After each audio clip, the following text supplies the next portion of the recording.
Hi, does your child have trouble with being teased or bullied? The suggestions I'm going to give in today's video are designed for children and adolescents who are on the autism spectrum, especially on the high functioning end of the autism spectrum, such as high functioning autism or Asperger's.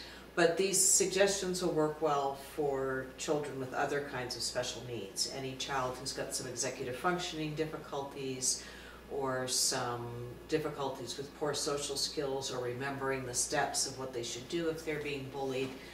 So it really worked for a broad variety of different children. And one of the things that happens for kids who have any kind of special needs or are just different in some way in their own ability and their social skills is that they do truly get teased and picked on and bullied more frequently than kids who don't have any kinds of special needs.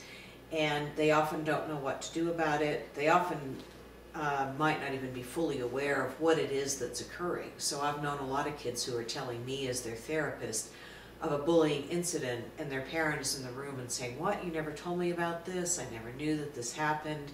You know, and it's not because they're trying to hide it or cover it up, but they just didn't know that this was the kind of thing that they should tell someone about. Or once in a while they actually are trying to cover it up because they're afraid of retaliation from the bully. So there's a lot of different reasons that kids aren't telling people about it, or that they just really don't know what to do. And there's a lot of bullying programs now in many schools, but some of them aren't designed for the needs of kids on the autism spectrum. So I'm going to give you a suggestion of how to help your child on the autism spectrum or with other special needs deal with bullies. I want to mention that I've got another video as well that covers the topic of what I think of as perceived bullying. Now, the way perceived bullying is different from actual bullying is that perceived bullying is when someone with a friendly intention says to a child something like, "Oh, you jerk, I hate you." But it's actually a friendly teasing that's being done, and the child on the autism spectrum is misinterpreting that and taking it literally.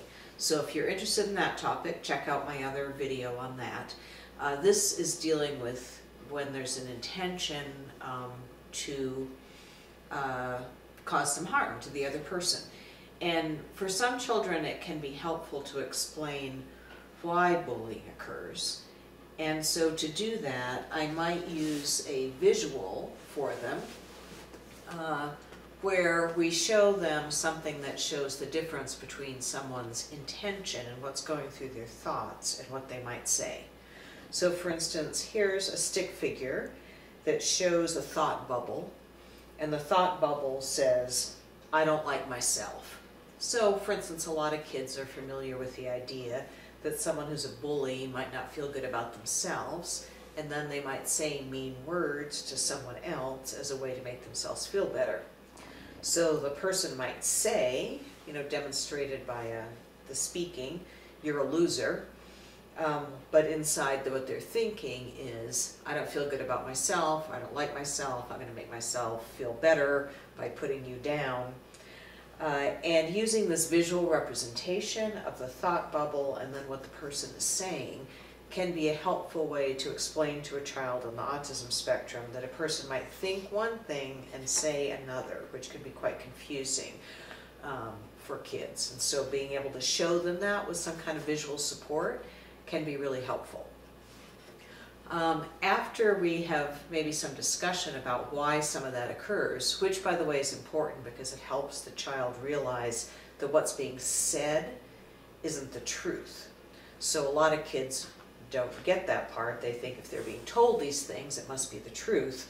So we're trying to help them understand that things might be said to them which aren't true, so they don't have to believe this statement of like, "You're a loser," but that they might be hearing it. After we talk with them about some of those factors, then we want to give them a strategy to use in terms of what they should do when they're being bullied.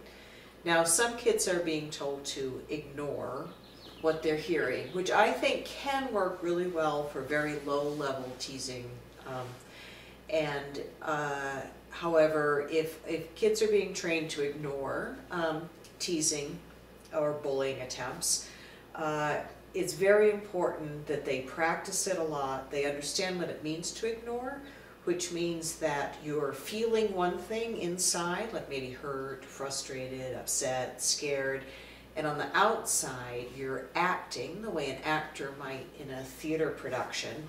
You're acting as if it's not bothering you, and you sometimes really have to train people in how one ignores.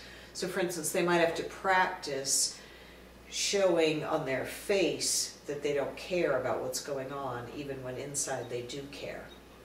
And so we'll sometimes talk about how if you're in a theater production, you might be acting as if you're happy on stage about something that's going on in the play, but on the inside you're not actually feeling happy, you're just pretending that you're feeling happy for the purpose of the play. Well, with planned ignoring of teasing or bullying, you might be feeling scared or mad or upset on the inside, and on the outside you're trying to have an impassive face and not show any expression. And one of the things that's very important for that to work is you have to do it every single time. So some kids think, well, if I ignore them most of the time, that works. But if they ignore them 9 times and on the 10th teasing attempt, they have a big meltdown or show a lot of expression of feelings, then the teaser or the bullier has now learned, if I do it 10 times, I'm finally going to get this big reaction, which is the whole purpose of getting it. Doing it in the first place was to try to get this big reaction from someone because that's amusing for some reason for the teaser or the bullier. So the child needs to learn how to do it and to feel confident that they can do it every single time. And not all kids would feel that they have that much emotional control, but it could be a great strategy for low-level teasing or bullying if the child can really stick to it every single time. Now, for kids who don't feel that they can stick to it every single time, or when we're going beyond very low-level teasing or bullying, I think it helps for them to have a series of steps that they go through when they're being teased or bullied. And what we want to do is to help them learn what those steps are, and it can help to use some visual supports. So here's an example of a visual support for what to do when you're being teased or bullied. And in this, we go through the different steps of what to do. So the first step may be to look at the person who's teasing or bullying. One of the things that I like to convey, especially to autism spectrum children who might feel uncomfortable looking at someone or might not see the reason that it would be important to look at someone, is that looking at someone shows someone else that you're serious, that you really mean what you say, and that and it's a way to show with your body that you're being assertive. If children don't understand the meaning of the word assertive, that might be a good time to explain it. The second step is that they can hold up their hands as a stop sign to show the person that they want the teasing or bullying to stop. I just think that's a good way to add in some information for an autism spectrum child to give them something to do with their hands because they're so visual, and it can just help them with that piece. The third piece is to say, please stop, in a clear and firm voice. Now, I think this takes some practicing. Not all children on the autism spectrum or with other special needs are really great at their articulation. And they're also not always really great at speaking loudly, of course, especially if they're scared or nervous. So practicing these parts of holding up your hands and saying, please stop, in a clear and firm voice shows with their words and with their bodies that they are serious about the feedback they're giving to the person that's teasing or bullying them. And they can also, as part of that, practice standing up straight. So there's this whole piece of looking at the person, holding up your hand, saying it in a clear and firm voice. And I think this takes some practice and rehearsal. So it doesn't work just to tell your child to one time to do this or to show them a visual support like this that they carry with them and then not practice it. I think they need to practice it. And one of the things we know about kids on the autism spectrum is they're not good at generalizing the skill. So they might be good at, using it in one circumstance, but then they might not realize that a second circumstance that is just a little bit different than the first circumstance is the same kind of thing that they could use the skill in. So they might be able to practice it with you, or they might think of it if someone on the playground calls them a loser, but they might not think of it that they could do it if they're in the classroom and someone's teasing them or taunting them in some other way. So you want to use a lot of different examples in the rehearsal process so that the child realizes that this example is similar to that example, and it's similar to that example, and it's similar to that example, and you can use the same skill in all of those settings.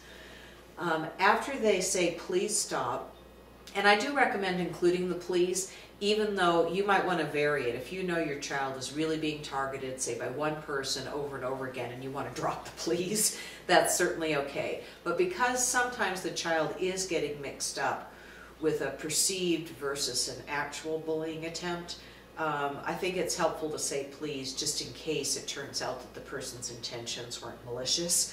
It's just a friend doing some friendly teasing. So I think if you include that as part of the practice, the please stop in a clear, assertive voice, I think then that can cover both of those circumstances a little bit better. And then they should be walking away, not just continuing to stay there and allow the teasing or bullying to continue, and then to tell a trusted adult. Now, it can be helpful if that trusted adult is someone who's really been coached in this process, so that the trusted adult, one of their roles is to figure out if this is something an adult needs to follow up on. So for instance, if it's a one-time teasing incident, that may be all that's needed to be done. If it's something where it's happening over and over again, or it's a very serious bullying attempt in terms of what was said or done, then we really want some adult follow-up, because one of the things that we know for sure is that kids on the autism spectrum and with other kinds of special needs really need to be protected by adults from bullying and teasing. And they're not always able to do it on their own. And so that the trusted adult's role is in part to praise the child, to let them know that it wasn't their fault, that no matter what they did, they don't deserve to be teased or bullied, which can be important because the child might have made some kind of social mistake, but that doesn't mean that they deserve to be teased or bullied. So that's a really important thing, is to realize that even if you've made a mistake, it doesn't mean you deserve to be teased or bullied. And they can determine whether adult follow-up is needed in order to be able to stop any pattern of teasing or bullying that's occurring. Another thing that I like to point out is that if a peer mentor or a teacher or a parent or a sibling is trying to help the autism spectrum child with a teasing or bullying attempt, in many kinds of cases it can be helpful, instead of the parent or sibling, say, taking over and saying, don't do that or don't treat this child that way, it could be helpful to instead sort of coach the child by talking in their ear a bit. Like you could go up to the child and say, remind them, tell them to please stop. You know, remind them to put up their hand and to say, please stop, and to walk away. So that your job becomes the coach instead of the one taking over the situation. Now there's definitely situations where an adult should take over, don't get me wrong.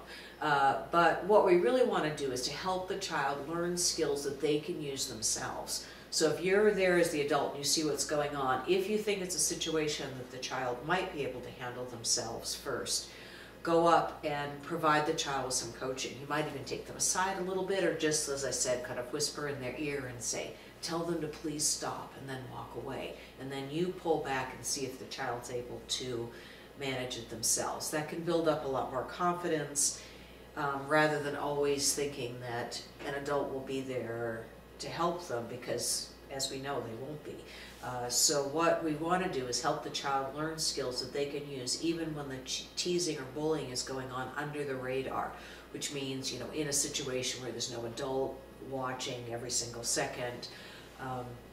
Those are the types of situations that kids get teased and bullied in most often, you know, because the person who's bullying knows to stay under the radar of the adults in the situation. So we want to, whenever we can, help the child learn skills that they can use in those settings.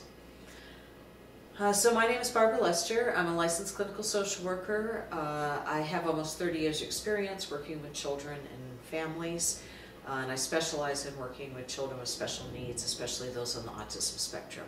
If you're interested in these kind of tips, please subscribe to my channel, which is ASD Specialist, and also look at my other video, which is on how to help children with perceived bullying attempts. That means when they think someone's bullying or teasing them, but it turns out their perception of the situation is wrong, and it's actually, there's a friendly intention behind the words that are being said.